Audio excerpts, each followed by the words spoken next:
திருவாரூரில் வடகட்டளை மாரியம்மன் ஆலயத்தில் ஊரணி பொங்கல் வைத்து விவசாயம் மற்றும் மும்மாரி பொழிய வேண்டி பொங்கல் வைத்து வழிபாடு செய்தனர்.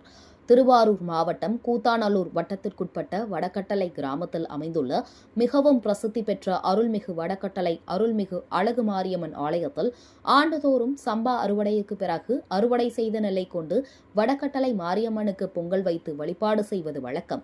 அந்த வகையில் வடபாதி மங்கலம், புனவாசல், ஓகை, பேரையூர் உள்ளிட்ட கிராமங்களைச் சேர்ந்த பெண்கள் மற்றும் விவசாயிகள் ஒன்றிணைந்து கோவில் வளாகத்தில் பொங்கல் வைத்து கிராமத்தைச் சேர்ந்த விவசாயிகள் மற்றும் விவசாயத்திற்கு ஒத்துழைத்து அத்தனை பேருக்கும் நன்றி தெரிவிக்கும் வகையில் பறை இசைத்தவாறு பொங்கல் பானையை தலையில் சுமந்தவாறு ஆலயத்திலிருந்து விவசாயிகள் மற்றும் கிராம முக்கியஸ்தர்கள் தங்களது கிராமத்திற்கு சென்று அன்னதானம் வழங்கினர்.